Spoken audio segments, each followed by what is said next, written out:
जय श्री कृष्णा। तो आज हम बात करेंगे सर्वपितृ श्राद्ध की, अमावस्या की।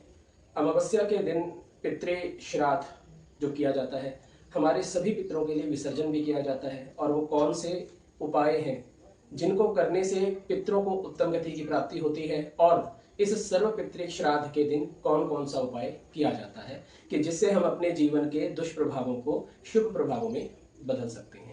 तो सर्वप्रथम हमें पितृ श्राद्ध में करना क्या है कि पितृ श्राद्ध जो है, अमावस्या का दिन इस बार 21 तारीख को पड़ रहा है, 21 सितंबर के दिन। इस दिन करना क्या है, हमें जिन अपने पितरों की तिथि का नहीं पता, श्राद्ध तिथि का नहीं पता या जो अज्ञात हैं, उन सभी पितरों के लिए इस दिन श्राद्ध किया जाता है। श्राद्ध के लिए हमें कैसे श्राद्ध करना चाहिए? सर्वप्रथम सुबह स्नान करें, स्नान करके सूर्य को जल दें, और दोपहर के समय हमें सभी पितरों के लिए भोजन वगैरह देना चाहिए। अच्छे पूजा पाठी कर्मकांडी ब्राह्मण को निमंत्रण दें, हाथ जोड़कर प्रार्थना करें भोजन के लिए और आशीर्वाद के लिए कि हे ब्राह्मण देव, आइए हमारे घर पर भोजन कीजिए और हमें आशीर्वाद दीजिए। इस प्रकार ब्राह्मण को निमंत्रण देना चाहिए। और ब्राह्मण को भोजन कराने के पश्चात यथाशक्ति वस्त्र, जूते या जो भी आप दान कर सकते हो करना चाहिए। और इस दिन क्या करना चाहिए? पितरों की उत्तम गति के लिए अमावस्या के दिन पीपल का वृक्ष आप शमशान भूमि में जरूर लगा सकते हैं। इसके करने से आपके सभी अशुभों का नाश होता है। नीम का दरखत आप इस दिन लगवा सकते हैं, इससे भी आपके सभी अशुभों का नाश होता है। और इस दिन क्या करना चाहिए? कुत्ते के लिए, कौवे के लिए, गौ के लिए रोटी निकालनी चाहिए। अग्नि देवता को देवताओं के निमित्त रोटी निकालनी चाहिए। इस दिन हम अपने, ये जो दिन है अमावस्या का, ये विसर्जन भी होता है। इस दिन हम अपने पितरों को विदा करते हैं। तो उसको कैसे करना चाहिए?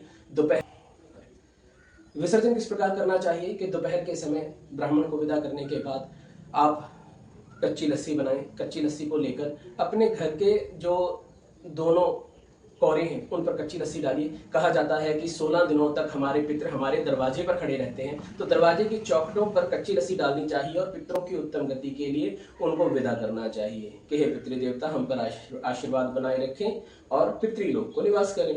इस प्रकार। और दूसरा एक तरीका और है कि यदि आपके नजदीक कोई जलाशय है, नदी, तालाब, कुआं, तो उस पे पितरों के नाम का दीपक जलाकर उनको विदा करना चाहिए। और पितृ अमावस्या के दिन कुत्तों को भोजन खिलाने से राहु के दुष्प्रभाव जो है वो शांत हो जाते हैं। पितृ अमावस्या के दिन काले माह दान करने से शनि के जो अशुभ प्रभाव है वो शांत हो जाते हैं। पितृ अमावस्या के दिन मंदिर में झंडा लगाने से केतु जनित जो रोग है, दोष है, वो खत्म हो जाते हैं। तो इस प्रकार पितृ अमावस्या का श्राद्ध हमें करना चाहिए। और पितृ अमावस्या के दिन यथासंभव गरीबों को दान करना चाहिए, भोजन का, वस्त्र का, जूतों का, जो भी इंसान कर पाए। पितृ अमावस्या के दिन चींटियों को दाना जरूर डालना चाहिए, गौ को चारा जरूर डालना चाहिए। ये तो रहे श्राद्ध कर्म उन लोगों के लिए जो सामर्थ्यवान है। बहुत से लोग ऐसे हैं जिनके पास धन का अभाव होता है, धन की कमी होती है। वो पितृ श्राद्ध इस दिन पितृ अमावस्या को क्या करें?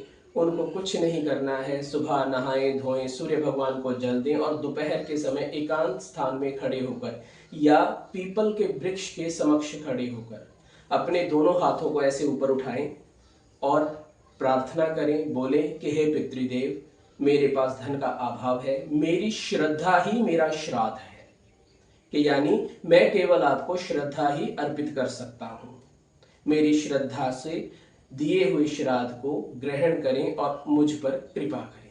इस प्रकार करने के बाद गाय को चारा डाल सकते हैं। धन के अभाव में केवल मात्र 10 रुपए की एक पालक की गुट्टी आ जाती है, आप पालक की गुट्टी लें और गौ माता को डाल दें।